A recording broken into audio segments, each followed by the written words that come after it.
ఓ తెలుసున్న భక్తురాలు ఒక ఆవిడ ఇంటి పక్కన ఉండేది, ఒక ఆవిడ పెద్ద ఆవిడ హాయిగా సుఖంగా ఉండేది. ఎవరు చెప్పాడో ఏం పోయే కాలం బుద్ధి వచ్చిందో దిక్కుమాల బుద్ధి కిరస్థానం పుచ్చుకుంది. ఏమైంది? యజ్ఞాలు పోయాయి, దేవుళ్ళు పోయాయి. ఇప్పుడు క్యాన్సర్ వచ్చి చచ్చే స్థితిలోకి వెళ్ళింది. ఏమవుతుందండి వెకిలి వేషాలు ఇస్తే?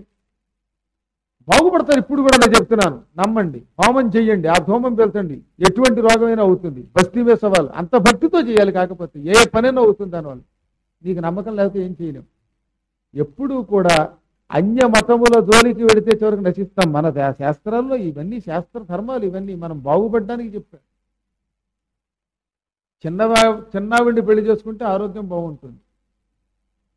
నిర్మలోదకం, నీళ్ళు ఎప్పుడు కూడా నిర్మల జలం తాగాలి, మురికి నీళ్లు తాగకూడదు. ఏలూరు మున్సిపాలిటీ నీళ్ళు తాగితే తాగే రోజును కాచుకోకుండా తస్తారు దెబ్బ కొద్ది రోజులకి. తర్వాత ఎప్పుడూ కూడా స్వచ్ఛమైన జలం తాగే కొద్దీ ఆరోగ్యం పెరుగుతుంది, ఆయుర్వృద్ధి అన్నారు నిర్మలోదకం అని. రాత్రౌ క్షీరాన్న భుక్తిశ్చ, రాత్రిపూట పెరుగన్నం తినకూడదు, పాలు తాగాలి, పాలతో అన్నం తినమన్నారు. రాత్రిపూట ఎక్కువ నేను చెప్తున్నాను. కొద్ది రోజులు ఎవరికైనా జలుబున్న వాళ్ళు ఒకళ్ళు, తర్వాత హచ్చి హచ్చి అని తెగ తుమ్మేవాళ్ళు, నిత్యం ముక్కు ఓడిపోయేవాళ్ళు రాత్రిపూట మజ్జిగ పెరుగు మానేసి పాలు వేసుకు అన్నం తినండి. ఆ తర్వాత చూడండి, అసలు మాట వరుసకు కూడా హచ్చి అనరు. హచ్చే కాదు, బిఎస్ఎన్ఎల్ అని కూడా అనరు, అసలు ఏది అనరు, హాయిగా ఉంటాయి. కాబట్టి రాత్రవు క్షీరాన్న భుక్తిస్తే, రాత్రిపూట పాలతో అన్నం తినమన్నారు. ఆయుర్వృద్ధిర్దినే దినే, ఇవన్నీ ఆయుర్దాయాన్ని పెంచుతాయి. దీనికి వ్యతిరేకంగా చేస్తే ప్రేతార్క, శ్మశానం పక్కనే ఇల్లు కట్టుకుని ఆ రోజు ఆ దిక్కుమాల ధూమం పీల్చామనుకోండి, ఆయుక్షేణం లేదా నరకం. బాలార్క ప్రేతధూమశ్చ, బాలార్క అంటే ఉదయించే సూర్యుడు. ఉదయిస్తున్న సూర్యుడి కిరణాలు మంచివి కాదు. చలికాలంలో చాలా మంది పొద్దుటే చలేస్తుందని ఆ ఎండలో ఉంటారే, పైచి వచ్చి అని గర్భవతులు డొక్కున్నట్టు డొక్కుంటారు. అక్కడి రోజు అనారోగ్యం, అది చస్తారు తొందరగా. పైచి వచ్చి వెళ్ళంతా దద్దుర్లు వస్తాయి. అయ్యా గురవయ్య గారు, గుడి చాలా బాగుంది, అన్నీ బాగున్నాయి. మనం దాదాపుగా ఇప్పటికి 1995 నుంచో 96 నుంచో పురాణాలు చెప్పుకుంటాం. 14 సంవత్సరాలు కావస్తున్నది. ఇదివరకు చక్క చెప్పులు స్టాండ్ లాంటి వాడు ఎవరో వాళ్ళు ఉండేవారు, చూసేవారు. ఇప్పుడు చెప్పులకు దిక్కులేదు. నా చెప్పులు ఏమంటే నాకు తెలియటంలా. కొంచెం మీరు ఆ విషయంలో శ్రద్ధ వహించి మన కమిటీ వాళ్ళని, ఈ మధ్యన కమిటీ వాళ్ళని నేను చూడాల, ఎవరో ఒకరిని ఏర్పాటు చేసి కొంచెం చేయించండి. ఇదివరకు మొన్నటిదాకా ఒక సాధువు ఉండేవాడు, ఒక ఆయన రాగానే నా చెప్పులు జాగ్రత్తగా అక్కడ పెట్టి వినయంతో భక్తితో చూసి నేను కూడా తోచింది ఇచ్చేవాడిని, పట్టుకునేవాడు, చాలా జాగ్రత్తగా ఉండేది. ఈ మధ్య ఈ కొత్తగా ఉపన్యాసం మొదలుపెట్టాక కాపల వాళ్ళు లేకుండా పోయారు. ఎవరో ఒకరికి ఇస్తే ఇంచేతటే ఎవరున్నారో ఎవరు లేదో తెలియట్లా, చెప్పులు మళ్ళీ పోతున్నాయి. కాబట్టి కొంచెం పాత వ్యవస్థ. ఇలాంటి పెద్దలు మన వాళ్ళు ఉంటే నేనే చెప్పేవాడిని, కనపడలే వాళ్ళు ఎవరును. కాస్త చెప్పి మళ్ళీ పునర్వ్యవస్థ చెయ్యండి. అంటే గురువు గారి చెప్పులన్నా కనీసం అక్కడ రక్షణ, మిగతా వాళ్ళ చెప్పుల గురించి వాళ్ళ రక్షణ వాళ్ళు తీసుకుంటారు కనీసం. లేదా రెండోది కండిషన్, మీరు మీ కమిటీ వాళ్ళు నెలకో చెప్పులు చెప్పండి ఉండాలి. అది అప్పుడు పోయినా నాకు బెంగలేదు ఎక్కడ పెట్టేసినట్టు. అందుకే చెబుతున్నా. ఇంతకీ ఏం చెప్పానంటే, బాలార్క, ఉదయిస్తున్న సూర్యుడు చాలా ప్రమాదం. రెండవది అది పైత్యం. ప్రేత ధూమశ్చ, శవం మీద నుంచి వచ్చే ధూమం, ఆ పొక్క కూడా చాలా ప్రమాదం. అది రోజు పీలిస్తే ఆయుక్షేణమో అనారోగ్యమో లేదా ఇంకోటో వస్తుంది. వృద్ధా స్త్రీ, తనకంటే వయస్సులో పెద్దవాడు పెళ్లి చేసుకోవడం. అయ్యా ప్రసన్న, జాగ్రత్తగా చూసుకో. ఎప్పుడు కూడా భర్త వయస్సు పెద్ద ఉండాలి, భార్య వయసు కొంచెం చిన్నదిగా ఉండాలి. తనకంటే వయస్సులో పెద్దవాడిని కూడా పెళ్లి చేసుకుంటే కొంతకాలానికి ఆయుక్షేణం, డామ్మని వెళ్ళిపోతాడు. పల్వలోదకం, మురికి నీరు, గుంట్లో నీరు అన్నమాట. ఏదో అక్కడ పక్కన వచ్చిన డ్రైనేజీయో లేకపోతే ఇంకొచ్చిన గొయ్యి ఉందో, ఆ గోతులో వర్షం నీళ్లు పడ్డా ఆ నీళ్లు తాగామంటే కొంతకాలానికి వెళ్ళిపోతాం. అది మనకు కూడా చెప్పక్కర్లేదు కదా, మురికి నీళ్లు తాగితే ఏమవుతుందో చెప్పక్కర్లేదు. రాత్రవు దధ్యన్న భుక్తిశ్చ, రాత్రిపూట గడ్డ పెరుగు వేసుకుని అని తినేసేస్తే ఆయుక్షేణం దినే దినే, రోజు రోజుకి ఆయువు తగ్గిపోతుంది. ఇవన్నీ గుర్తుపెట్టుకోండి. అందువల్ల ఏం చెప్పారంటే, దేవేంద్రుడు యజ్ఞము చేసి ఆ ధూమం పీల్చి పీల్చి తద్వారా ఏం చేసేట మంచి బలం పెంపొందించుకున్నట్టు యజ్ఞముల వల్ల దేవతలకే బలం పెరుగుతుంది, ఇక మానవులకి బలం పెరగడం ఆశ్చర్యం ఉంది. అందుకే ఇక్కడ ఏమన్నాడు, చకార యజ్ఞాన్ వివిధాన్ సహస్రానపి సప్రభు క్రియమాణై తతో యజ్ఞై వౌరుధ ఇంద్రస్య బలం అన్నారు. ఇంద్రుడి బలము ఆవులు వచ్చాక వేల యజ్ఞాలు చేయడం ద్వారా పెరిగింది, మహిమ పెరిగింది, ఆయువు పెరిగింది, గొప్ప శక్తి వచ్చింది. ఇలా బలం పెరగ్గా పెరగ్గా దేవేంద్రుడు మళ్ళీ రాక్షసుల సైన్యం పెరుగుతూ ఉంటే సైన్యంతో వెళ్ళి చావగొట్టాడు. ఇలా ఎప్పటికప్పుడు రాక్షసుల బలం పెరగకుండా చావుగొట్టి మాడు పగలగొట్టి వాళ్ళని జలంలో గెంటేశాడు. స్వర్గాన్ని మళ్ళీ తిరిగి యథాప్రకారంగా ఆక్రమించుకున్నాడు, రాజ్యపాలన హాయిగా చేశాడు. ఇది ఇంద్ర విజయము అని పేరు కలిగిన యజ్ఞ కథ, దేవ జాతి గోవుల కథ. ఈ కథ ఎంత గొప్పదో చెప్పాడు. యయేనం శృణుయా నిత్యం పరమాఖ్యానముత్తమం సగోమేధస్య యజ్ఞస్య ఫలం ప్రాప్నోతి మానవగా. ఇదొక ఉత్తమ కథ. ప్రతిదినం లేవగానే ఒక్కసారనే ఈ కథను గుర్తుకు తెచ్చుకోవాలి, వినాలి. రోజు విన్నవాడు శ్రద్ధాశక్తులతో గోమేధ యజ్ఞం చేసిన ఫలితం ఇంద్రుడు చేశాడుగా ఆవుల యజ్ఞం, ఆ యజ్ఞం చేస్తే ఏ ఫలితం ఇంద్రుడికి వచ్చిందో ఆ ఫలితం మనకు వస్తుందట. క్లుప్తంగా ఈ కథ రాసుకుని చదువుకోమన్నారు, అందుకే వినమన్నారు. లేదా ఇదిగో రికార్డు చేసుకుని కృష్ణ గారు లాంటి వాళ్ళు ఎలాగో వింటున్నారు కదా, అలా వింటే వాళ్ళకి గోయజ్ఞం ఫలితం వస్తుందంట. అశ్వమేధ యాగంలాగా గోమేధ యాగం. ఇంకో మాట చెప్పాడండి, భ్రష్టరాజ్యస్యో రాజా శృణోతీదం సమాహితః సదేవేంద్ర ఇవ స్వర్గం రాజ్యం స్వం లభతే నరగా. కర్మగాలి ఒక్కొక్కళ్ళు రాజ్యం కోల్పోయిన, అధికారం కోల్పోయిన, అధికారం ఎప్పుడు వస్తుందో ఎప్పుడు పోతుందో చెప్పలేంగా మనం, అలా అధికారం కోల్పోయిన వారు ఈ కథను ఆలించి ఇందులో ఉన్న శ్లోకాలతో యజ్ఞం చేస్తే స దేవేంద్ర యవ స్వర్గం, దేవేంద్రుడు స్వర్గాన్ని ఎలా తిరిగి పొందాడో అలా తన పోయిన పదవిని పుచ్చుకుంటాడు తిరిగి. పదవి రావాలంటే ఈ కథ విని ఇందులో ఉన్న శ్లోకాలతో యజ్ఞం చేయాలన్నాడు. అద్భుతమైన పదవి, అద్భుతమైన రాజ్యం వస్తుంది, అంత గొప్పది. అనగానే ఆ తర్వాత భూదేవి తిరిగి శ్రీ మహావిష్ణువుని ఇలా ప్రశ్నించింది, ప్రభు త్రేతాయుగంలో మణి వల్ల, మనం ఇంత పూర్వం చెప్పుకున్న వాడి పాత ఎప్పటికప్పుడు గుర్తు చాలా కాలం అయిపోవడం వల్ల మణి వల్ల బ్రహ్మదేవుడు సృష్టి చేశాడని చెప్పుకున్నాం ఒక మణి ద్వారా. ఆ మణి ద్వారా రకరకాల రాజులు పుట్టారని, ఆ రాజులు అనేక సత్కర్మలు చేశారని చెప్పాం. మణి వల్ల ఏ ఏ రాజులు పుట్టారు, వాళ్ళు ఎవరెవరు, వాళ్ళ సత్కర్మాచరణం ఏమిటో చెప్పమనగానే చెప్పాడు ఆయన. మొట్టమొదట సుప్రభోమణిదో యస్తు రాజా నామ మహామనాహ తస్యోత్పత్తిం వరారోహే శృణుత్వం భూతధారిణి. పూర్వం మణి వల్ల సుప్రభుడు అని ఒక మహారాజు పుట్టాడు. అతని పుట్టుక భూలోకంలో ఎటువంటిదో చెబుతున్నా విను. శృతకీర్తి అని పేరు కలిగిన రాజుగారికి సుమాహాబాహు అని ఒక భార్య ఉంది. వాళ్ళకి చాలా కాలం సంతానం లేకపోతే బ్రహ్మదేవుడు ఈ మణి వాళ్ళకి ఇచ్చాట. ఈ మణిని శిరస్సు మీద పెట్టుకున్నారు భార్యాభర్తలు. పెట్టుకోవడం వల్ల ఇదిగో ఈ సుప్రభుడు అనేవాడు ఆ రాజుగారి కొడుకుగా పుట్టాడు. ఇతడు పుట్టినది మహారాజ వంశంలో పుట్టినప్పటికీ రాజు అవ్వడానికి ముందు కొంచెం వేటతో వ్యసనంలో ఉండేవాట. వేట చాలా భయంకరమైంది. వేట అనే ఒకానొక వ్యసనం వల్ల దశరథ మహారాజు గారు రాముడు దగ్గర లేకపోయినప్పుడు పుత్రాన్ని శోకంతో ఏడ్చాడు. కేవలం వేట వల్లే. అది మీకు తెలుసున్న కథే. దశరథ మహారాజు గారు ఒకసారి వేటకు వెళ్ళాడు. శబ్దభేది అని ఒక గొప్ప శక్తి ఉంది ఆయన దగ్గర. అంటే ఏమిటి, ఎక్కడైనా శబ్దం అయితే ఆ శబ్దం ఉన్న చోటకు బాణం వేసి కొట్టేస్తే ఆ శబ్దం చేసిన వాడు ఎవడైతే వాడు చచ్చిపోతాడు. వాడు తెగిలేస్తున్నాడు వాడు బాణం. కళ్ళు మూసుకుని కూడా ఆ శబ్దం వచ్చిన వైపుకు బాణం కొట్టగలడు. అలా సింహాల్ని పులుల్ని వేటాడి ప్రజల్ని రక్షించేవాడు ఆయన. పాపం ఒకసారి ఆయన వేటకు అలా వెళ్ళి రాత్రిపూట చీకట్లో ఈ శబ్దభేదిని పరీక్షిద్దాం అనుకున్నాడు. ఇంతలో సరయూ నదిలో గొడగొడ శబ్దం వచ్చింది. అది ఏమిటి? ఏనుగు తొండంతో నీళ్లు తాగుతున్న శబ్దం వచ్చింది. ఏదో క్రూర మృగం ఇక్కడ నీళ్లు తాగుతోంది అనుకున్నాడు ఈయన. నిజానికి శ్రవణుడు అని పేరు కలిగిన ఒక కుర్రాడు కుండతో నీళ్లు నింపుతున్నాడు. ఆ కుండతో నీళ్లు ఇలా పట్టుకుంటూ ఉంటే గుడక్కని శబ్దం వస్తుంది. అసలు ఆశ్చర్యం చెప్పంటారా, మహానుభావులు ఉండేవారు ఆ రోజుల్లో. ఈ శ్రవణ కుమారుడు ఒక సన్యాసి బాలుడు. వాళ్ళ అమ్మా నాన్న సన్యాసులు, యతీంద్రుడు. అంటే భార్య ఉన్న సన్యాసులు ఉంటారు, భార్య లేని బ్రహ్మచర్యం, 2 రకాలు ఉంటాయండి.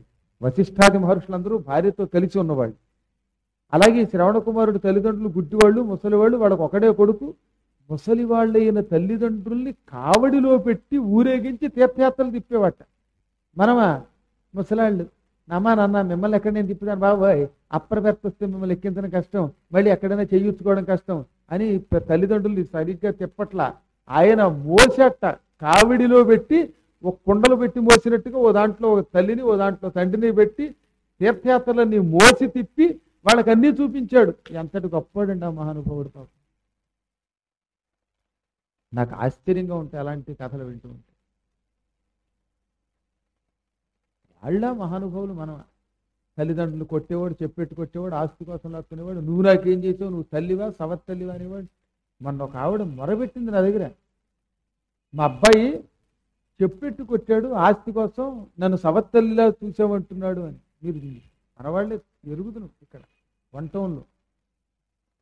ఇలాంటి వింటూ ఉంటే జాలేస్తూ ఉంటుంది నాకు. తల్లిదండ్రులను ఎంత ప్రేమగా చూసుకోవాలండి. వాడు అలా మోసేట పాపం.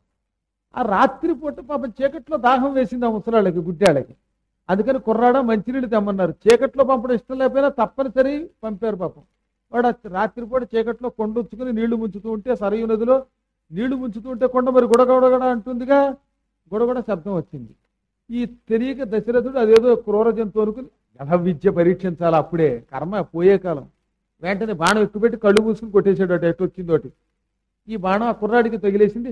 అబ్బా అని పడిపోయాడు. వీడు కంగారు చూస్తే కుర్రాడు కొట్టుకుపోతున్నాడు. అడిలిపోయి అయ్యో ఎంత పొరపాటు చేశాను, నా దిక్కుమాలిన విద్య నా కొంప ముంచింది, ఒక మహానుభావుడిని బ్రహ్మచారిని కొట్టేశానా, నీళ్లు ముంచుకుంటున్న వాడిని క్రూర జంతువు అనుకుని అని ఏడ్చి, బాబు నువ్వెవరు ఏమిటంటే, నా గురించి ఏముందయ్యా రాజా, ఏదో జరిగింది నేను నిన్ను క్షమించాను. ఇక్కడికి దగ్గరలోనే ఇదిగో ఇలా దారి చూపిస్తున్నాను నీకు, ఆ చెయ్యి చూపిస్తున్న వైపు వెళ్ళి అక్కడ ఆశ్రమం ఉంది, మా అమ్మ నాన్న గుడ్డాళ్ళు, వాళ్ళు ఏదో నేను ఉన్నాను కాబట్టి పోషిస్తున్నాను, నేను లేకపోతే వాళ్ళు ఏమైపోతారు అని అది బెంగ.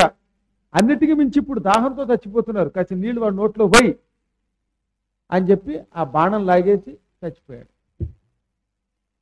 ఆ కుర్రాన్ని తీసేసి పక్కన ఒడ్డును పడుకోబెట్టి ఈ కొండతో నీళ్లు పట్టుకెళ్ళి వాళ్ళకి ఇచ్చాట. నీళ్లు పోసాడు. నీళ్లు పోస్తే ఏన్నైనా దగ్గరికి రావేని రోజు వచ్చేవాడు కదా, రా బాబు నిన్ను చూడకుండా ఉండలేం, చేత్తో నిమురుతాం అన్నారు మంచినీళ్ళు తగిన వాళ్ళు. అంటే ఈయన దగ్గరికి వెళ్ళాక చేత్తో నిమురు, ఎవడవరా నువ్వు మా అబ్బాయి కాదన్నారు. చేత్తో ముట్టుకుంటే గుడ్డాళ్ళకి తెలిసిపోతుంది. ఇద్దరు మిత్రులు సినిమాలో మేనల్లుండి అక్కినేని నాగేశ్వరరావు అని కనిపెట్టేసినట్టుగా జీవన్లక్ష్మి కనిపెట్టేసి ఎవడెవరను అంటే అప్పుడు చెప్పాడు జరిగిందంత. దుర్మార్గుడా, నువ్వు వచ్చి నిజం చెప్పావు కాబట్టి బతికిపోయావు, లేకపోతే నిన్ను సర్వనాశనం చేసేద్దాం అన్నారు. కానీ అంతకంతకి బాధ ఎక్కువైపోయింది, వాళ్ళకి ప్రాణం పోయింది. ఆ ప్రాణం పోయేటప్పుడు మా ఒక్క కొడుకుని చంపావు, ఆ కొడుకు మీద దుఃఖంతో ప్రాణం విడిచిపెడుతున్నాం, చచ్చేటప్పుడు మాకు కొడుకులు లేకుండా చేసిన పాపాత్ముడు గనక నువ్వు కూడా నీ కొడుకు దగ్గర లేకపోయినప్పుడు కొడుకా కొడుకా కొడుక అంటూ నీ పెద్ద కొడుకు కోసం కలవరిని చచ్చిపోని చెప్పించారు.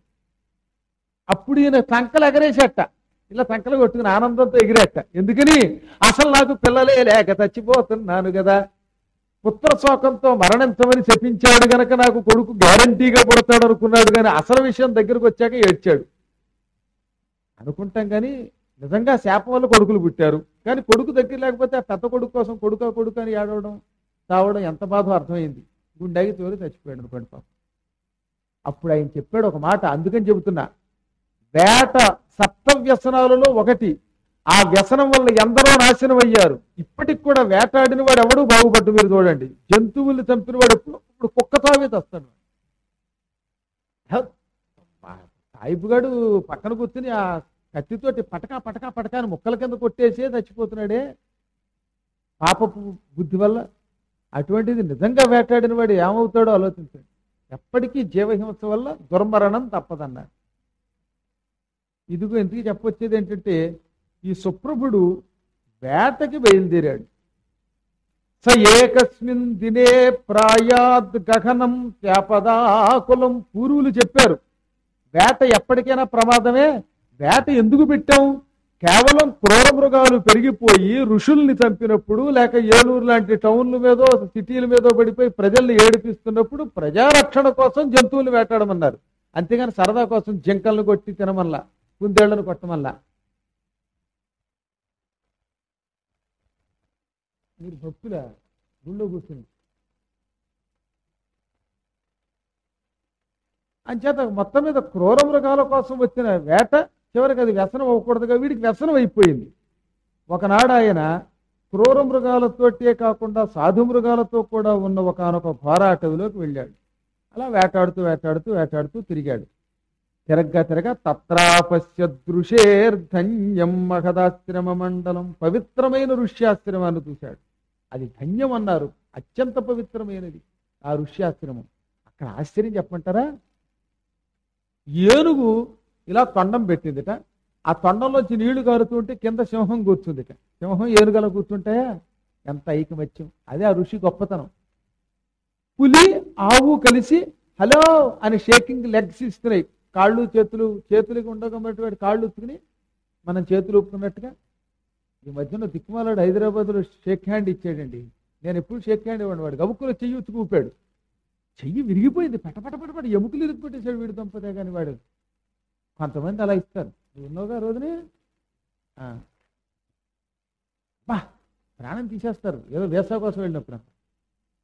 అలా కాకుండా మెల్లగా చక్క షేకింగ్ లెగ్స్ ఇస్తున్నాయి. కుందేలు నక్క, కుక్క పిల్లి, పిల్లి ఎలక అన్నీ కలిసి ఉంటాయి. మొగుడు పిల్లలు కూడా కలిసి ఉంటారు అక్కడ. అందరూ మొగుడు పిల్లలు కొట్టుకుంటారు కదా, కొంతమంది కొట్టుకునేవాడు కూడా అక్కడ మాత్రం కలిసే ఉంటారట. ఆ స్థలం దాటి బయటకు వస్తే ఏమే దిక్కుమాలిందానని లెంపేది కొడితే నన్ను కొడతావట్రా అని అప్పడాల కరత ఆవిడ కొడుతుంది. అలాంటి వాడు కూడా అక్కడికి వెళ్తే కలిసిమెలిసి ఉంటారట. అసలు మీకు ఎందుకు? రేపు పొద్దున్న నా పీఠం కట్టాక కొట్టుకునే మొగుడు పిల్లలు వచ్చి అక్కడ కూర్చోండి రోజు. ఇంకా తర్వాత కొట్టుకోరు. మంగళహారతి బళ్ళారు ఇచ్చుకుంటారు. మొగుడికి ఇంక రోజు తోడు పాదపూజ, మొహమంతా పొగే, మంగళహారతి బళ్ళారి. అది తపశ్శక్తి అంటే అది. అలాగా పరస్పర విరుద్ధమైన జంతువులని కూడా ఐకమత్యంతో ఉంచేంత పవిత్ర స్థలంగా ఉన్న ఋష్యాశ్రమం అది. ఆ ఆశ్రమంలో ఎవరున్నారు? మహాతపుడు అని ఒక ఋషి ఉన్నాడు, పరమధార్మికుడు. అక్కడ ఆయన ఉన్నాడు. ఆయన ఏం చేస్తున్నాడో అద్భుతమైన కథ తెలుసుకోవాలి కదా. రేపు మాత్రం మామూలుగా మనం 6:30కే మొదలెట్టు.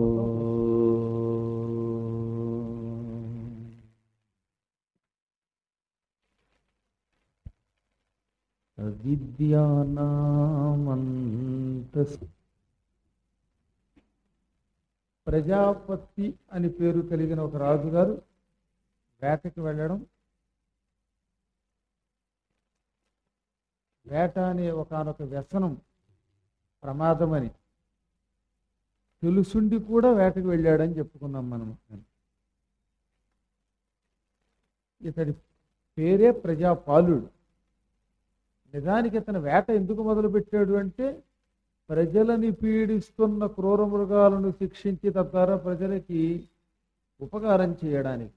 ఒక్కొక్కప్పుడు విజృంభించి కుక్కలు తిరుగుతూ ఉంటే మున్సిపాలిటీ అంతా పాడు చేసేస్తూ ఉంటే, ఏలూరులో కుక్కలు తిరుగుతుంటే ఏం చేస్తుంటారు కార్పొరేషన్ వాళ్ళు?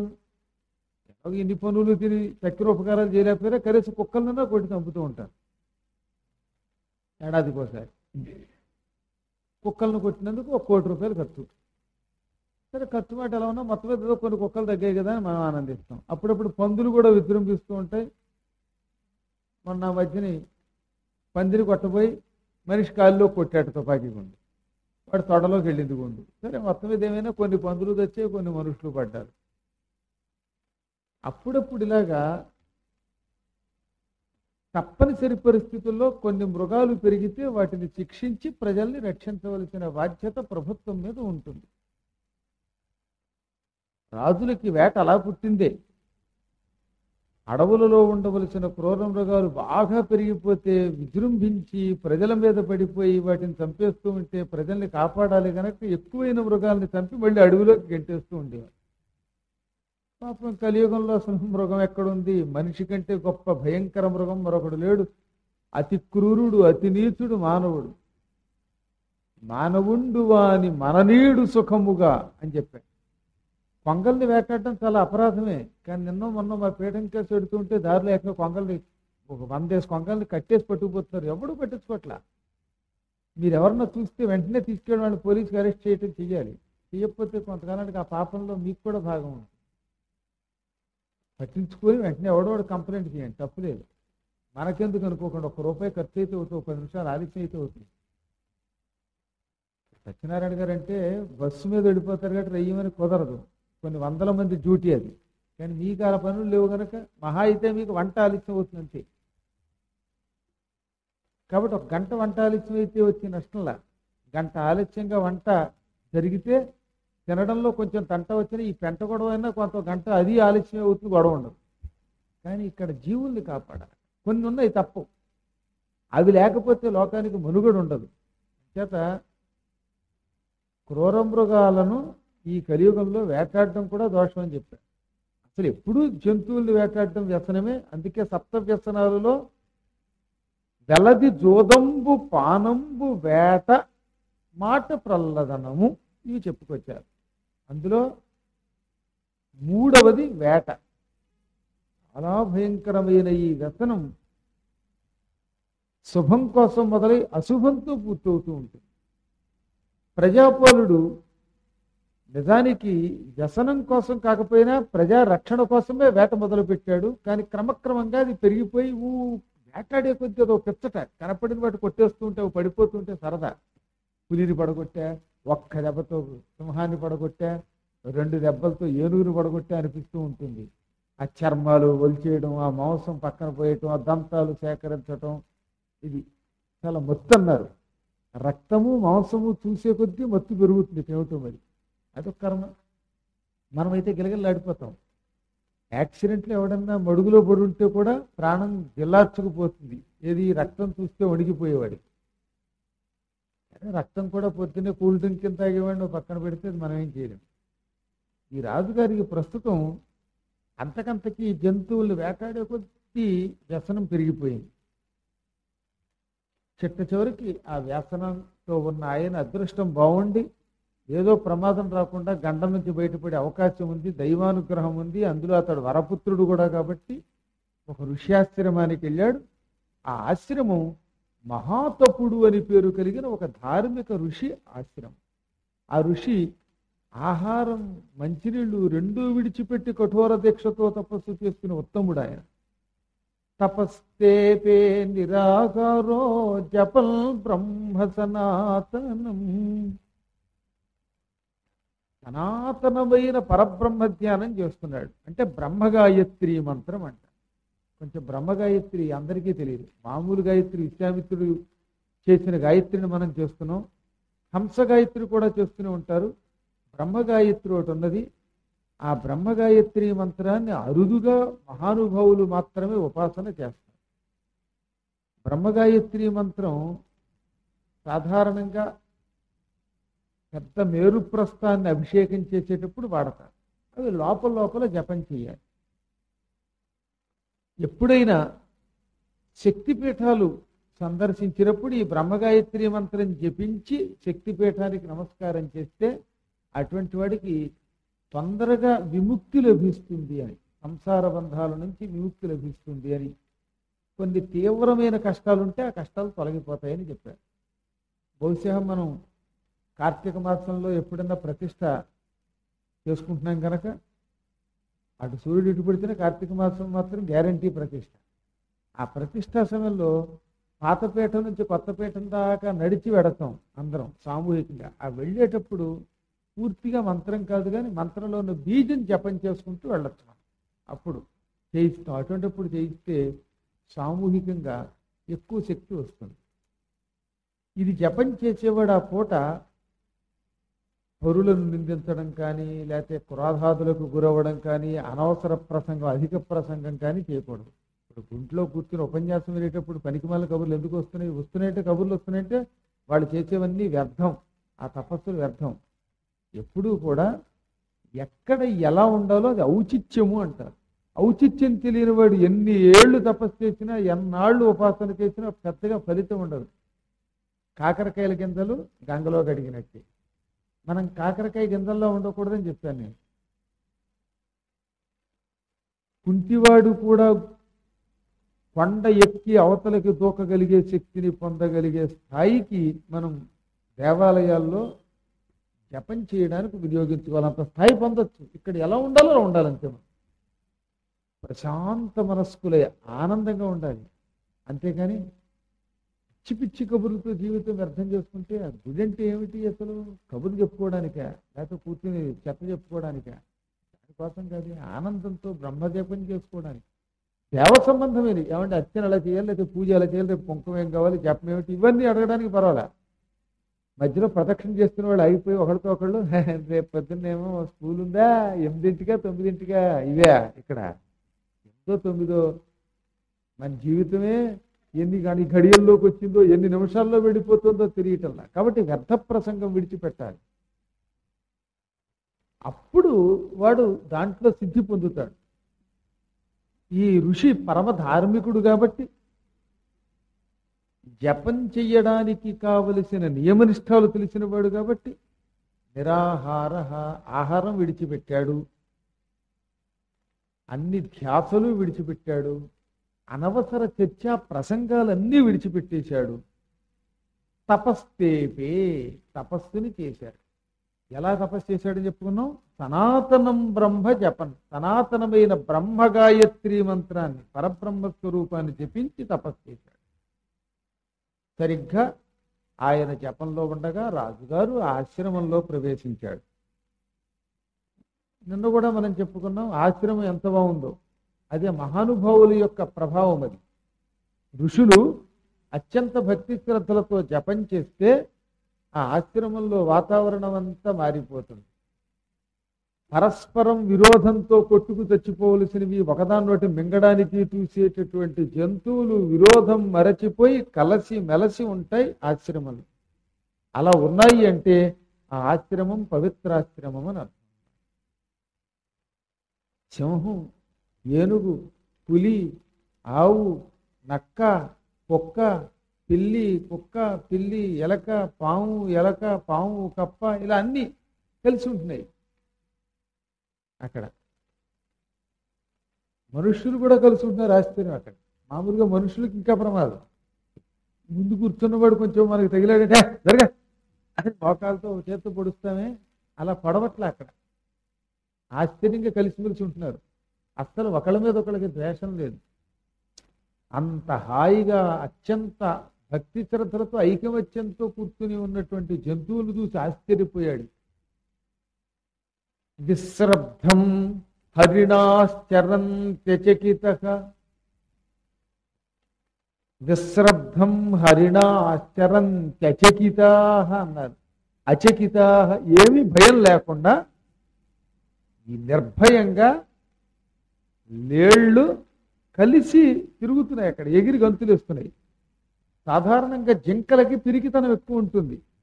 ఉడతలు ఒకటి, జింకలు ఒకటి, కుందేళ్ళు తొందరగా భయపడిపోతాయి. పీఠంలో చూసే ఉంటారు మీరు. ఉడుతులు పాప అన్నం తినడానికి వచ్చి కింద నుంచి మెట్లు ఎక్కుతున్న వాడిని చూశారంటే ఉలిక్కిపడి వెళ్ళి పారిపోతాయి. కాకులకి అంత తొందరగా భయం ఉండదు. కానీ కాకుళ్ళు చూసి ఇంకోటి భయపడాలి, కానీ అవంత తొందరగా భయపడవు. కానీ ఉడుతలు ఒకటి, జింకలు ఒకటి, కుందేళ్ళు ఒకటి, ఇవి బాగా తొందరగా భయపడతాయి. జింకలు భయపడకుండా, ఏమీ రవ్వంత కూడా చకితత్వం పొందకుండా హాయిగా తిరుగుతున్నాయి ఈ ఆశ్రమంలో. యజ్ఞంలోంచి ధూమం పైకొస్తోంది, పొగ, హోమధూమం. అది చాలా మంచిదని కూడా నిన్న చెప్పుకున్నాం మనం. ఆ ధూమం అలా ఆకాశంలో సూర్య మార్గం దాకా పోతోంది. అది చూస్తూ ఉంటే తప్పక ఇది ఋషి ఆశ్రమము అని తెలుస్తుంది. మనము ప్రదేశానికి రాగానే అది ఏమిటో అర్థమవుతుందిగా. గుడిలా ఉంటే గుడి, అలా హోమధోమం ఉంటే ఇది ఋష్యాశ్రమం, ఇది హోమశాల అని కనిపెట్టగలం వాతావరణాన్ని బట్టి. ఎండు చేపల వాసన వచ్చిందంటే ఇక్కడ ఎవరో ఉన్నారు, లేబరు వండుకుంటున్నారు, ఎండ్రేల్ అని అర్థమైపోతున్నారు. అంటే ఆ వాసన బట్టి అర్థమైపోతున్నారు. అందుకని ఏమన్నారు అంటే సుస్పష్టంగా అక్కడ నిస్సందిగ్ధమిదం తపోవనం అయం ధూమోహి బహ్వాశ్రయః. నిస్సందిగ్ధం, there is no doubt in it, ఇందులో సందేహం లేదు. ఇదం తపోవనం, ఇది తపోవనం. అయం ధూమః, ఈ పొగుందే యజ్ఞగుండంలో నుంచి వస్తున్న పొగ, బహ్వాశ్రయః, అనేక శుభములతో ఉంది. అందులోంచి సుగంధ ద్రవ్యాలు అంబికా దర్బారు పెట్టి వెలిగిస్తే వచ్చే వాసన, సువాసనవి వస్తున్నాయి. ఈ వాసనల వల్ల ఇది మూలికలతో తయారు చేయబడిన పూర్ణాహుతి సామగ్రి కాలుతున్న పొగ. పూర్ణాహుతి వేయగానే అందులోంచి వచ్చే పొగ ఆశ్చర్యంగా ఉంటుంది, అది ఆరోగ్యం ఇస్తుంది. అటువంటి ఈ పొగ అనేక శుభములకు నిలయము, శుభాస్పదము అనుకున్నాడు రాజు. ఇంకక్కడ ఎలా ఉన్నాయి? తస్మిన్ వరాశ్రమపదేవ నవృక్ష జాత్యాః ధరా ప్రశస్తోర్జిత మార్గదుష్టాః లతా గృహా ఇందురివ ప్రకాశినో నాయా సజ్ఞా యత్ర యాతాహి భృంగాః. అది ఉత్తమాశ్రమం. ఉత్తమాశ్రమంలో చెట్లు ఉండాలి. మంచి మంచి ఆలయాల్లో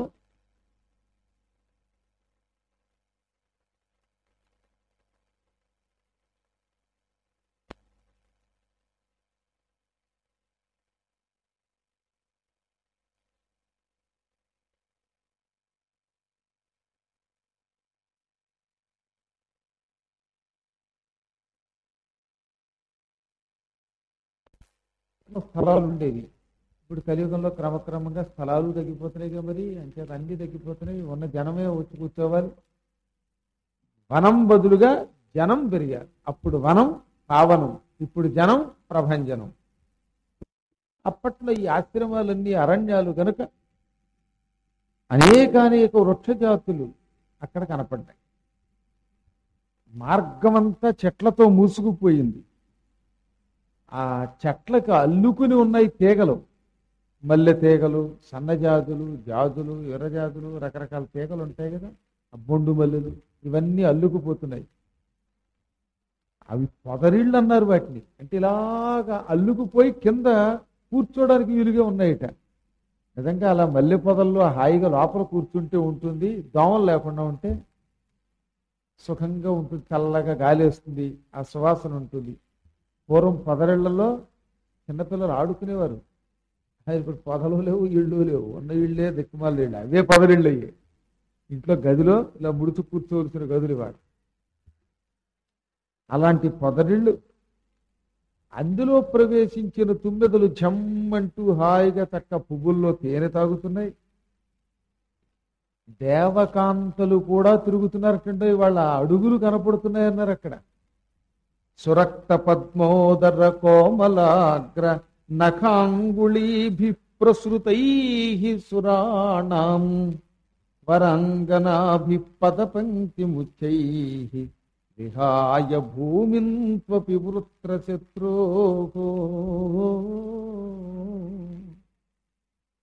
ఆ ఆశ్రమ స్థానంలో బహుశా అంత పూర్వము కిందటి రాత్రిలో దేవకాంతలు తిరిగారు. దేవకాంతలు తిరిగితే ఏంటంటే తిరిగిన జాడలు నేల మీద కనపడవు. ఆ యజ్ఞగుండాల దగ్గర చెట్ల మీద పూపొదల్లో కనపడతాయి. నేల మీద అడుగులు పెట్టరు వాళ్ళు. నేల మీద అడుగు పెడితే మళ్ళాగే అయిపోతారు. వాళ్ళు కూడా దేవతలు కాదు, మానవులు అయిపోతారు. ఎలా తెలుస్తుంది అంటే వాళ్ళ కాలి గోళ్ళు ఎగిరేటప్పుడు నేలకి తగిలితే ఆ నేల ఒక రకమైన మెరుపుగా మెరుస్తుంది. కాలిగోళ్ళు ఎగిరే ముందు ఒకసారి ఇలా నేలకి గోళ్ళు తగులుతాయి, అక్కరాలు తగలగానే ఆ నేల ఎర్రని పగడాల్లాగానో ఒక రకమైన తగ మెరిచిపోతాయి అనమాట. డార్జిలింగ్ లైట్, అది డిస్కో డాన్స్ చేసేటప్పుడు కింద లైట్లు వెలిగినట్టు వెలిగిపోతుంది నేల. అలా 24 గంటలు కాంతి ఉంటుంది అన్నారు. మీ ఇంట్లో ఎప్పుడైనా 24 గంటలు నేల అలా మెరిచింది అంటే ఏ లైటింగు లేకుండా అక్కడ దేవకాంతలు వచ్చినట్టు. అలా వచ్చినప్పుడు కొంచెం భార్యను జాగ్రత్త పడండి దిక్కుమాల ముగుళ్ళతోటి. ఆ ప్రదేశం అంతా కాంతులతో విరాజిల్లుతోంది. అంటే ఈ ఋషి ఆశ్రమం అంటే వారికి ఎంత ప్రీతి ఉందో చెబుతున్నారు. విహాయ భూమింత్వపి వృత్తర శత్రు, ఇంద్రుణ్ణి దేవతల్ని దేవలోకాన్ని విడిచిపెట్టి ఈ మానవ లోకంలో ఒక ఆశ్రమానికి వచ్చారంటే దేవకాంతలో ఆహాహా, ఆ ఆశ్రమం ఎంత పవిత్రమైనది, ఆ ఆశ్రమం మీద ఎంత అభిమానం ఉంది వాళ్ళకి. ఆ ఆశ్రమంలో ఋషి అంత గొప్పవాడు అన్నమాట. ఆయన గొప్పవాడు కాబట్టి దేవలోకం కంటే భూలోకం పవిత్రంగా ఉంది, ప్రశాంతంగా ఉంది, జపం చేయడానికి బాగుందనుకుని అక్కడికి వచ్చారట దేవకాంతం. ఇంకా ఆశ్రమ పరిసరం, ఆశ్రమం గురించి ఇంత ఎందుకు వర్ణిస్తున్నాడంటే ఈ ఆశ్రమం ఇలా ఉంది అంటే అది కేవలం ఆ ఋషి ప్రభావం. ఋషికి ఆ ప్రభావం ఎలా వచ్చింది అంటే జపశక్తి, అక్కడికి వచ్చే భక్తుల శక్తి. భక్తులు కూడా బాగుండాలి. భక్తులు పరమపాపాత్ములు వచ్చి అక్కడ సొల్లు కబుర్లు చెప్పుకుంటే కొద్ది రోజులకు ఋషీశ్వరులు తపస్సులు పోయి పాములు చేరతాయి అక్కడికి. అందుకని క్వచిత్ సమీపే తమతీవ కృష్టై నానాద్విజైషట్చరణైశ్చ మత్తైః వాసద్భిరుచైర్వివిధ ప్రమాణాః శాఖాసు పుష్పాస్తమయోగయుక్తాః. ఆ ఆశ్రమంలో ఎక్కడ చూసినా ఆ పరిసరాల్లో మంచి పెద్ద పెద్ద చెట్లు ఉన్నాయి. ఆ చెట్లు 5 తాడి చెట్లు అంత ఎత్తు పెరిగిపోయి ఎన్నాళ్ళ నుంచి పెరిగాయో. దొంగ పెరుగులు నరికేసేవాళ్ళు లేరు, కలప కోసం, పొయ్యిలో కోసం, లేకపోతే మంచి గంధపు చెట్లు స్మగ్లింగ్ కోసం. ఆ చెట్లు అలా పెరిగిపోయి ఎక్కడ చూసినా శాఖోపశాఖలు, అలా కొమ్మలు, కొమ్మలకు మళ్ళీ కొమ్మలు, అంటే శాఖలు ఉపశాఖలు వచ్చేసి పువ్వులు జలజల రాలుతున్నాయి. ఇంకా పోలెడు పువ్వులు ఉన్నాయి, పళ్ళు ఉన్నాయి. మహానుభావులు ఆ రాలిన పళ్ళు పువ్వులు వాడుకుంటున్నారు. కొయ్యడంలా, ఎవళ్ళు గిల్లడంలా. గిల్లితే చెట్టు కందిపోతుందిట. ఎంత జాలండి అసలు వాళ్ళకి. గట్టిగా గిల్లితే ఆ చెట్టు ఏమైపోతుందో అనుకుంటూ ఉంటే చెట్లు కొమ్మలు పటక పటక పటక పటక నరికేస్తుంటారు కొంతమంది చీటికి వాటికి. అదేంటో తెలియదు, వాళ్ళు మండిపోతుంది అలా చెట్లు నరికేస్తూ ఉంటారు. అంత జాగ్రత్తగా చెట్లను అక్కడ చూసుకుంటున్నారట ఋషులు, ఆ ఋషి గారి పరివారం. సజ్జనులంతా ఏం చెప్పాం, రాలినవే ఏరుకుంటున్నారు. పైగా ఆ చెట్లు కూడా చిక్కులు పడిపోయే లేవుట. కిందకి పైకి వెళ్ళడానికి ఇబ్బంది లేకుండా చక్కగా ఎవరికి ఇబ్బంది లేకుండా మార్గం ఇస్తూ మరీ పెరిగాయి, అల్లిబిల్లుకు పోకుండా. అక్కడ ఈ సుతపుడు అని పేరు కలిగిన మహాతపుడు యొక్క శిష్యులు ఉన్నారు చాలా మంది బ్రాహ్మణోత్తములు. వాళ్ళందరూ ఒక్కొక్కళ్ళు ఒక్కొక్క గుండం పెట్టుకున్నారు. ఒక యజ్ఞగుండం చుట్టూ 4 ఋత్విక్కులు ఉంటున్నారు. ఆ ఋత్విక్కులు అద్భుతంగా ఉచ్చైశ్వరంతో, మంచి కంఠంతో, అది కూడా మధుర కంఠంతో, పెద్ద పెట్టున భయంకరంగానూ అరవడంలా, అలాగని కంఠం తక్కువగానూ లేకుండా. కొందరు గొణుగుతారు, పక్కవాడికి వినపడదు అది. కొంతమంది అరుస్తారు, పక్కవాడికి హడిలిపోతున్నాం, వాయ్ వాయ్ అని గాడిద వండరు పెట్టినట్టు, గౌడిగే ధరిచినట్టు అరవకుండా మంద్రస్వరం, చక్కని స్వరంతో మంత్రం ఉచ్చారణ చెయ్యగానే ఆ స్వరం విరగానే ఆనందం కలగాలి. దెబ్బకి అమ్మవారు పారిపోకూడదు అక్కడి నుంచి ఈ కంఠం వినగానే. వీళ్ళక్కడ అలా యజ్ఞం చేస్తున్నారు. ముఖాగ్నిధూమై ఉదితాగ్నిహోమై తతస్సమంతాత్ గృహమేధిభిర్ద్విజై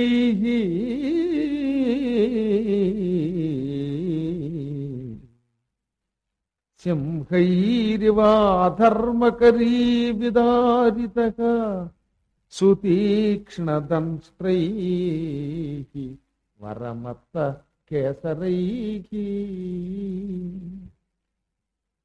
వీళ్ళంతా గృహస్థులు, భార్యలతో ఉన్న ఋషులు. ఇప్పుడు ఈ బ్రాహ్మణులు యజ్ఞం చేస్తున్నారు. వాళ్ళు యజ్ఞం చేస్తున్నప్పుడు ఆ కుండంలో నుంచి అలా ధూమం, విచిత్రమైన ధూమం, కళ్ళు మంటలుగా వెర్రిగా విచిత్ర లేకుండా ఒక రకమైన ఆహ్లాదంగా ఉన్న పొగలేస్తోంది. అగ్నిహోత్రం కూడా వెలుగుతోంది. అగ్ని ఎలా ఉంది? మంచి కోరలతో జూలుతో ఉన్న సింహం లేచినట్లు లేస్తుంది. అంటే అగ్ని జ్వాలల సింహాల్లో ఉన్నాయి. సింహం ఏం చేస్తుంది? ఏనుగుని కుంభస్థలం మీదకి ఎక్కి చీల్చి చెండాడుతుంది. ఈ అగ్నిజ్వాలలు, యజ్ఞగుండంలో నుంచి వస్తున్న అగ్నిజ్వాలలు అనే సింహాలు అధర్మం అనే ఏనుగుని కుంభస్థలం చీలుస్తున్నట్టుంది. యజ్ఞాగ్ని పాపాలని నాశనం చేస్తుంది అని అర్థం. యజ్ఞాగ్ని అధర్మనాశనం.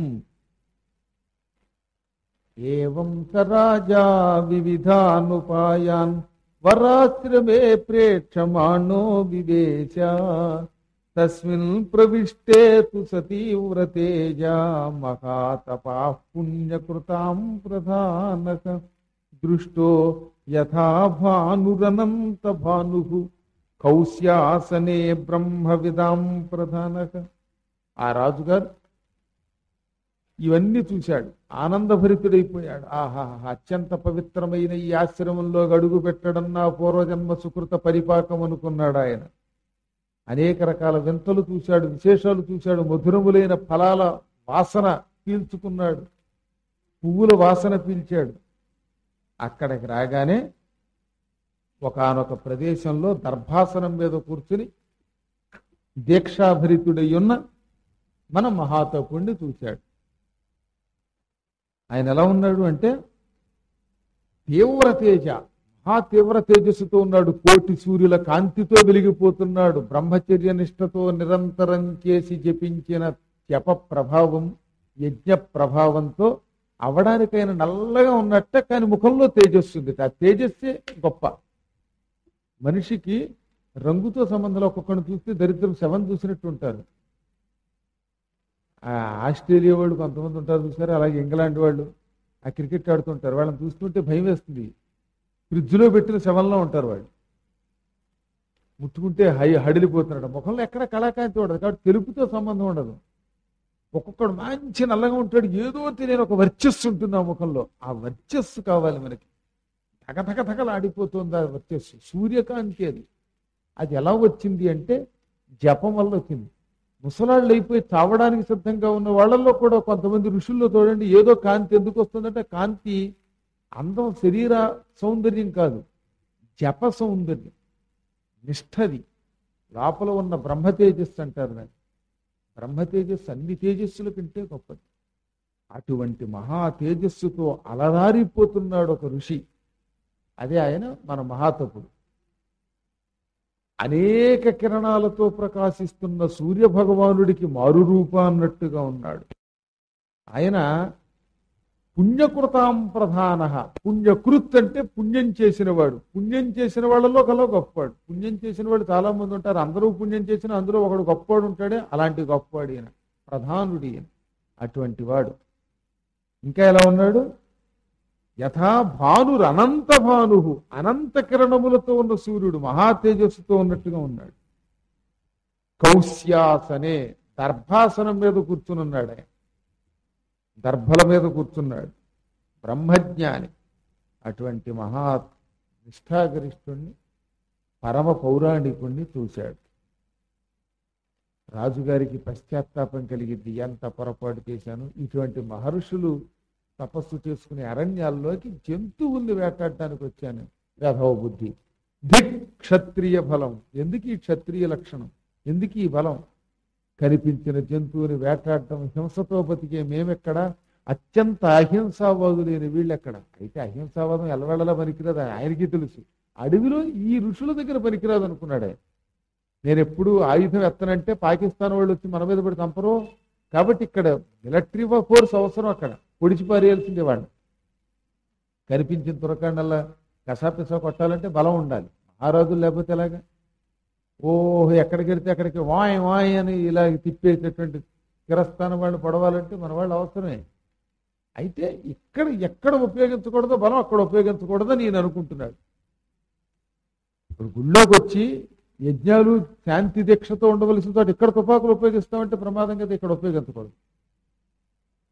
కాబట్టి అనవసరమైన హింసావాదంతో ఈ ఋషీశ్వరుడు ఆశ్రమానికి వచ్చానే, మృగాల్ని చంపడం నా వృత్తి, ఆ మృగాలని కూడా సాధు మృగాలుగా తీర్చిదిద్దడం ఈతని ప్రవృత్తి. ఈతడెక్కడ నేనెక్కడ, నా బలమంతా ఈయన కాలి గోటి ముందు బలాదు అనుకున్నాడు. ఈలోపు మునీశ్వరుడు చక్కగా ఉపన్యాసం చెబుతున్నాడు. అక్కడ కాసేపు ఈయన వచ్చే సమయానికి కొంచెం జపం ఆపి, ఎల్లవేళలా జపమే కాదు కదా, తమ ప్రసంగాలతో ప్రజల్ని కూడా గొప్పవాళ్ళని చెయ్యాలి. ప్రతివాడు తానే తపస్సు చేసుకుని పీఠంలో కూర్చుని జంతువు పనికి రాకుండా ప్రజలకు చెప్పకపోతే ప్రజలు ఏమైపోతారు?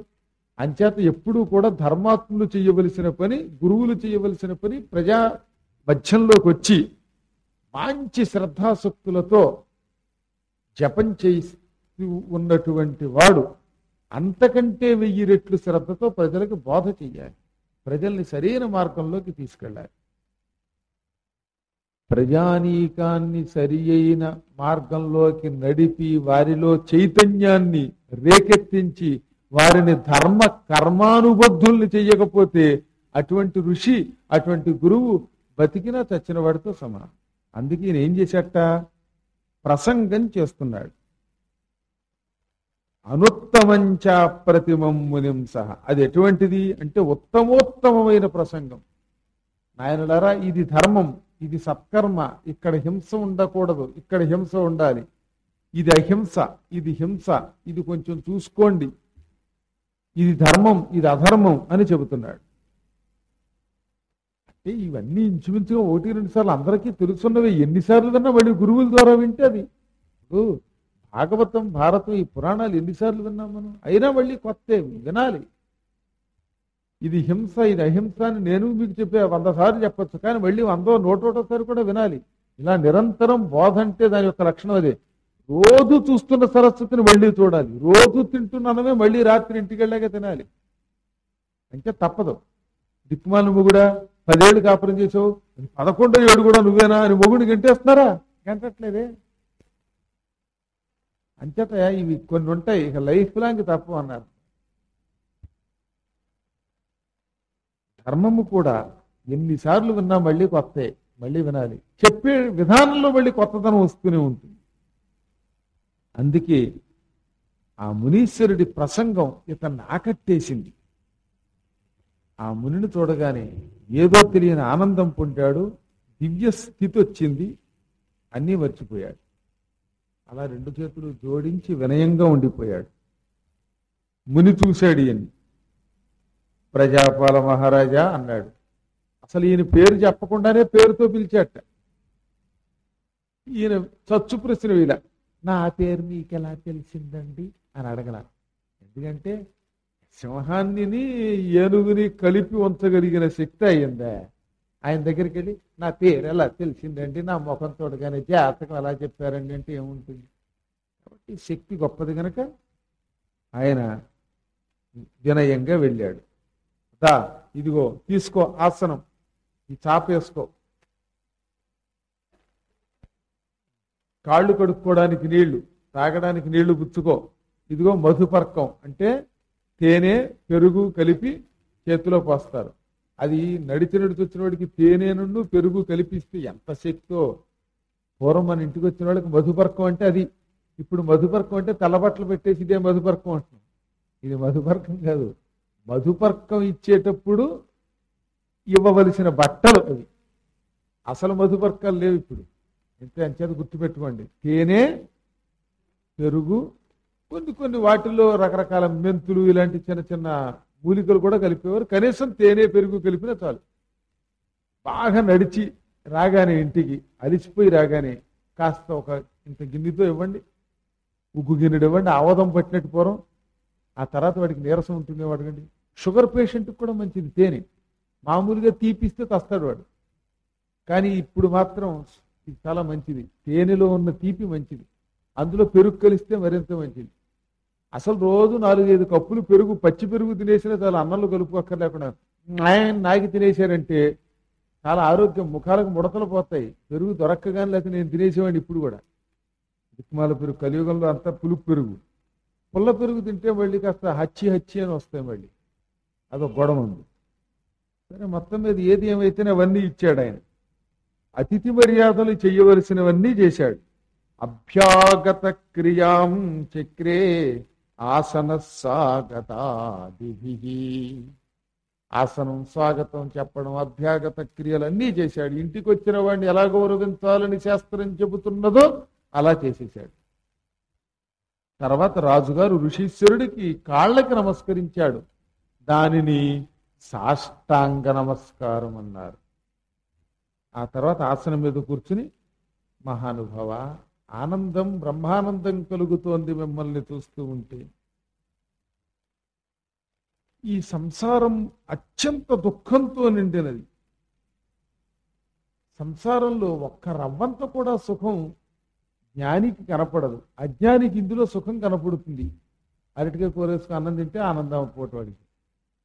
కానీ జ్ఞానికి ఈ తినడంలోనూ ఈ సుఖాలలోనూ ఇవి శాశ్వతం కాదు అనే సత్యం తెలుస్తుంది. మిమ్మల్ని చూడగానే దుఃఖ సంసారమగ్నై పుంభిర్జిగీషుభి ఒక ప్రశ్న వేయబుద్ధేస్తోంది. అనేకానేక దుఃఖాలతో కష్టాలతో నిండిన సంసారంలో మునిగిపోయిన ఈ ప్రజానీకం సంసార దుఃఖాల నుంచి బయటపడడానికి ఏం చేస్తే మంచిదో నాకు చెప్పు, నేను వింటాను, మా వాళ్ళకి చెబుతాను. ముందు నేను తరిస్తాను, తక్కిన వాళ్ళని తరింపచేస్తాను. దీన్నే ఉద్ధరేదాత్మనాత్మానం అన్నారు. తనను తాను ఉద్ధరించుకోవాలి, అప్పుడు ఇతరులను ఉద్ధరిస్తాడు. ముందు తనకి తనే ఉద్ధరింపలేని వాడు, తన మంచి తాను చూసుకోలేనివాడు ఇతరులకు ఏం చేస్తాడు? గోదాట్లో కొట్టుకుపోతున్నాడు, వాడికి ఈత రాదు, తనకీత రాదు, కానీ ఇంకొకటి ఏమి రక్షిస్తాడండి? ఎంత ప్రేమ ఉన్నా రక్షించలేడు. అవతల వాడు వీడు మునిగిపోతే ఒకళ్ళొకళ్ళు పట్టుకుంటే ముందు ఒకేసారి డామని వెంటనే తెస్తారు. అంచేత ఏం చెప్పారు అంటే, ముందు నువ్వు ఈది నిన్ను రక్షించుకోగలిగితే ఆఖరి క్షణాల్లో రెండో వాడి చుట్టూతుకు లాగేస్తానమాట. అది కూడా ఏదో కాస్త బక్కగా ఉంటే ఈ అమ్మాయిలు, అది దుఃఖలో ఉంటే ఒకటే రక్షించడం. అంచేత ముందు నన్ను నేను సంసారము నుంచి రక్షించుకుందాం అనుకుంటున్నాను. దానికి మంచి మార్గం చెప్పు. ప్రణతే, నీకు నమస్కారం కూడా చేస్తున్నాను. ఎందుకంటే గురువులకి నమస్కరించకుండా వినయం లేకుండా అడగకూడదు కనుక. ఫోన్ చేసి, అవయ్యా నెంబర్ ఇచ్చావుగా సిటీ కేబుల్లో, చెవా డౌట్ అడుగుతున్నాను అని తిట్టి మరి డౌట్ అడిగితే ఎలా మరి? అంటే భక్తితో వినయంతో అడగాలి. అడిగితే గురువులు పరీక్షలో నెగ్గితేనే, అంతేగా నువ్వు రాగానే బ్యాంకు లాకర్ తెరిచినట్టు తెరిచేస్తారండి దాన్న. అది కుదరదు. వాళ్ళు అనేక పరీక్షలు, నీకు కావాలనుకుంటేను, శుభం కావాలనుకుంటేను, అక్కర్లేదనుకుంటే అలాగో పో, బెంగేలేదు. అందుకని నీకు మొక్కుతున్నాను అన్నాడు ఆయన. మహాతపా ఉవాచ, అప్పుడు ఆ మహాతపుడు ఇలా అన్నాడు, సంసారార్ణవ మజ్జమానమనుజై పోత స్థిరోతి ధ్రువగా. సంసార అర్ణవ మజ్జమానమనుజై పోత స్థిరోతి ధ్రువగా. కార్య పూజన హోమదాన వివిధైర్యజ్ఞై సమం ధ్యాయనై కీలై కీలిత మోక్షభిః స్వరభటైః ఊర్ధ్వే మహారథుభిః ప్రాణాద్యైః అధునా కురుష్వ నృపతే పోతం త్రిలోకేశ్వరం.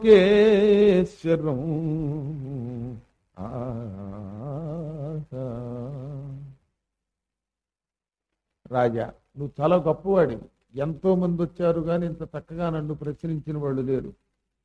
ఈ సంసారం తీవ్రమైన కెరటాలతో, చల్లని గడ్డగట్టే నీటితో ఉన్న ఒక సముద్రం. ఇందులో మునిగిపోతున్నారు నరులంతా. ఇందులో కెరటాలు, సంసారం అనే సముద్రంలో కెరటాలు ఏమిటంటే మానవుల కోరికలు. కెరటాలు అలా లేస్తూనే ఉంటాయి, అలాలు. కోరికలు కూడా ఒకదాని తర్వాత ఒకటి పెరుగుతూనే ఉంటాయి, ఒకదాని తర్వాత ఒకటి అలా పెరుగుతూనే ఉంటాయి. ఈ కోరికలకు అంతం లేదు. ఇప్పుడు ఇందులోంచి బయటపడాలి అంటే ఈ కెరటాలు ముంచని గొప్ప తెప్ప నావ కావాలి. నావ లేకపోతే, పెద్ద ఓడ లేకపోతే ఈ సముద్రం దాటలేం. మంచి గట్టిదైన నావ తయారు చేసుకోవాలి. ఆ నావే జిజ్ఞాస. సంసారం అంటే ఏమిటి, ఇందులోంచి బయటపడడం ఎలాగా అనేది తెలుసుకోవాలి. జిజ్ఞాస అంటే జ్ఞాతుం ఇచ్ఛా జిజ్ఞాస, తెలుసుకోవాలనే కోరిక. 4 రోజులు జుట్టు లేకుండా గుండు చేయించుకుంటేనే నా చెయ్యి గవుక్కుని ఇలా దురదేస్తే ఇలా అంటుంది. పర్మనెంట్ గా జుట్టు ఊడిపోయిన వాళ్ళకి ఎంత బాధ ఉందో ఇప్పుడు నాకు అర్థమవుతుంది. అమ్మమ్మమ్మ, భగవంతుడు వారందరికీ ఫుల్గా జుట్టు ఇచ్చుగాక, రక్షించుగాక. ఏదో గోచుకోండి గవుక్కుని అనుకోపోవడం, జుట్టు నరుకుని తీరా చూస్తే జుట్టు ఉండదు, ఏమీ ఉండదు, ఇలా అనిపిస్తుంది. అలవాటు అయిపోయింది. అస్తమాటిల్లో అనుకోవడం కదా. ఇంటి దగ్గర మర్చిపోయి దువ్వెన్నని అడుగుతున్నాను. అడుగుతుంటే అడుగుంటికి జుట్టెందుకు, దువ్వెన్న ఎందుకు అంటుంది మా చిన్నపిల్ల. దానికి కూడా ఈ నాన్నగారు కొత్తగా ఉన్నారు అంతే. మధ్యలో ఇది అప్రస్తుతం ఈ బుర్ర పోకపోవడంలో. సరే, మొత్తం మీద ఏది ఏమైనా రహస్యం. ఏమన్నా మంచి విగ్గోటి కొనిపెట్టండి నాకు. ఇంతమంది భక్తులు ఉన్నారు. గురువు గారు నెలకోసారి గుండె చేయించుకున్నప్పుడు అలా అందంగా విగ్గు పెట్టుకుని ఓహో అని తూకుంటూ ఉంటే అదొక అందం. అంటే నాకు బాగుండద్దు, మీకు బాగుండద్దు అంటే ఇలా చెయ్యట్టినప్పుడల్లా ఏదో విచిత్రంగా ఉంది లోపల. సరే, మొత్తం మీద ఏది ఏమైతేనే మధ్యలో అప్రస్తుతంలోకి వచ్చాం. పడవ తయారు చేసుకోవాలి కదా. ఈ గట్టి పడవకి పూజలు, హోమాలు, దానములు, కార్య పూజన హోమదాన వివిధైర్యజ్ఞై సమంధ్యాయనై, ఈ వరుసగా చెప్పాడు. ముందు పూజలు, అర్చనలు, రెండవది హోమాలు, మూడవది దానాలు, నాలుగవది యజ్ఞములు, ఆ తర్వాత ధ్యానాలు. ఇవి ఈ పడవకి కీలలు అన్నమాట. ఎక్కడెక్కడ ఈ అతుకులు ఉంటాయి కదా, మేకులు పెట్టి ఏం చేస్తారంటే చెక్కల్ని కొడతారు, దగ్గరికి చేరుస్తారు. పడవ అంటే విడివిడిగా ఉన్న చెక్కలన్నీ తోట చేర్చాలిగా, చేర్చడానికి కీలలు కావాలి, ఆ మేకులు అన్నమాట. మరి తాళ్ళు కూడా ఉండాలి. లోపల వాడక రకరకాల తాళ్ళు కడతారు, చుక్కానికి కడతారు. ఇదంతా పెద్ద గొడవది. ఈ తాళ్ళు ఏమిటి అంటే దేవభటులు ఇచ్చేటటువంటి మన ప్రాణములు. ఈ తాళ్లతో చక్కగా కట్టి పైకి లాగాలి. నాయన, ఈ ఓడని పైకి జాగ్రత్తగా సముద్రంలో ములక్కుండా ఆకాశ మార్గంలో ఎగిరేలా చేసి తన దగ్గరికి తీసుకెళ్లేవాడు ఉన్నాడే, ఆయనే త్రిలోకేశ్వరుడైన వాసుదేవుడు, సనాతనుడు. అంటే నారాయణుడు మనం చేసే అర్చనలు మొదలైన వాటికి ప్రసన్నుడై మోక్షాసక్తికి ఆనందించి మనల్ని పైకి తీసుకెళ్ళాలి. మోక్షం ఒక్కసారిగా రాదని అర్థం ఇందులో. ఇవి ఎన్ని రకాల మార్గాలు ఉన్నాయి? ఒకటి పూజ, మరొకటి హోమం, మరొకటి దానం, ఒకటి యజ్ఞం, ఒకటి ధ్యానం. కాబట్టి ధ్యానం ఒకటి చాలు, యజ్ఞం వద్దు అన్నవాడు మూర్ఖుడు. ఈ మధ్యన ఏదో పిరమిడ్ ధ్యానం, వల్లకాడి ధ్యానం అని పెట్టారు. ఆ ధ్యానం తప్ప మరొకటి లేదని ప్రజలు నాస్తికంలోకి తీసుకెళ్ళకూడదు. అది ఒక భాగం. అది ధ్యానం ఒక భాగం, యజ్ఞం ఒక భాగం, దానం ఒక భాగం, హోమం ఒక భాగం, పూజ ఒక భాగం. ఇన్ని భాగములుంటేనే ఆ ఓడ నిలబడుతుంది.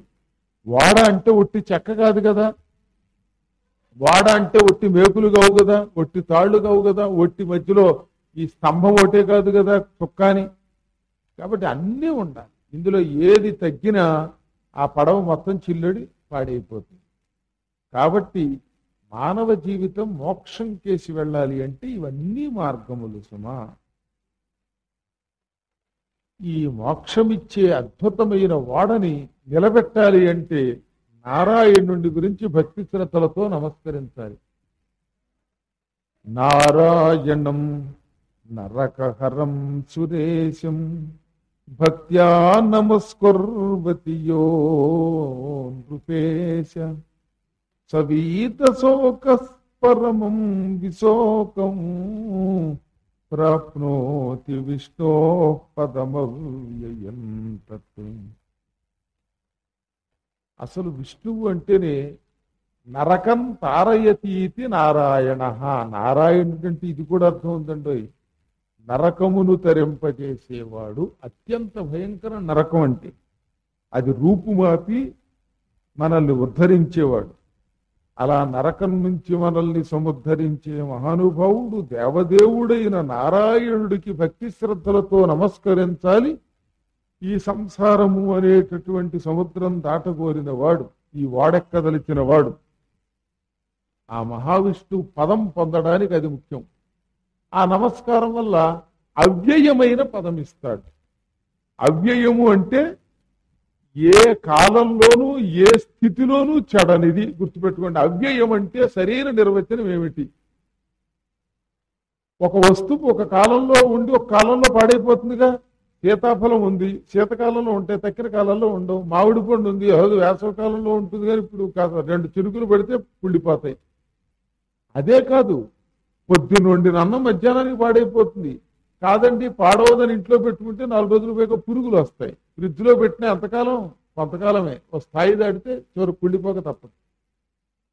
ఏ వస్తువైనా కొంతకాలం వరకు చెడిపోతుంది. చెడిపోవడమే వస్తువు యొక్క లక్షణం. అలా ఎన్ని కాలములు గడిచినా ఏ కాలమైనా చెడిపోకుండా ఉండేది అవ్యయం. ఏ దశలోనూ చెడనిది అవ్యయం. దశలు కూడా ఉంటాయి.